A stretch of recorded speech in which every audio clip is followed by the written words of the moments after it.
क्योंकि एक बार को आप सोचिए, आखिर उस बच्चे की गलती क्या होती है जो एक गरीब घर में पैदा होता है और उसको बेहतर शिक्षा से वंचित होना पड़ता है। शिक्षा के सामने एक पैसे की दीवार खड़ी है, जो जितनी ऊंची दीवार लांघ सकता है, जो जितना अधिक पैसा शिक्षा पे खर्च कर सकता है, वो उतनी बेहतर शिक्षा पा सकता है। लेकिन अगर एक देश एक है, लोकतांत्रिक देश है, तो शिक्षा भी सबको एक समान रूप से तो मिलनी ही चाहिए। आज परिस्थिति ये है कि एक तरफ तो प्राइवेट स्कूल हैं जो लूट के अड्डे बने हुए हैं, वहां पे आप एडमिशन कराने जाएंगे तो सिर्फ एडमिशन के नाम पे ही आपको 10,000 20,000 रुपए देना होगा। और कमीशन खोरी का ऐसा धंधा है कि कॉपी, किताब, टाई, बेल्ट, ड्रेस, जूता कहाँ से खरीदना है ये आप नहीं तय करेंगे, तय करेंगे वो प्राइवेट स्कूल वाले। यानी आम लोगों की मेहनत की आखिरी कौड़ी उनके जेब से वसूल लेना चाहते हैं। और दूसरी तरफ सरकारी स्कूलों में न तो पर्याप्त टीचर है, न पर्याप्त बिल्डिंगें। 2019 का ही ये पुराना आंकड़ा है कि हर 100 में से 52 स्कूलों में या तो एक टीचर है या 2 टीचर हैं। और उन्हीं टीचरों के ऊपर जिम्मेदारी थोप दी जाती है कि जनगणना करो, मतगणना करो, पशुगणना करो, तमाम काम करवाए जाते हैं। और 19 के बाद से तब से कितने टीचर रिटायर हुए होंगे और 18 के बाद से कोई टीचर की वैकेंसी भी नहीं है।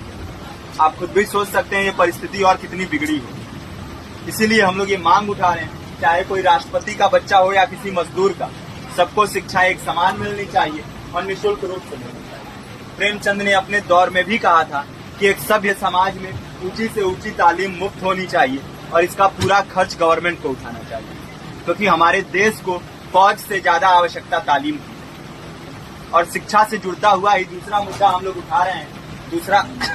दूसरा मुद्दा है रोजगार का। रोजगार की परिस्थिति ये है कि आज सरकारी सेक्टर हो या प्राइवेट, सब कुछ ठेका संविदा के हवाले किया जा रहा है। परमानेंट नौकरियां लगातार घटाई जा रही है। इसी रेलवे में 1995 के आसपास लगभग 18.5 लाख कर्मचारी काम करते थे, लेकिन आज उनकी संख्या 12 लाख है।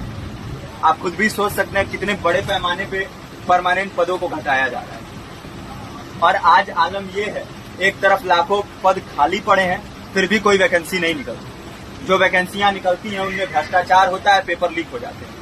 RO, UP police, BPSC, SSC, CGL, ऐसे तमाम पेपर लीक हो चुके हैं, आप लोग भी जानते ही हैं।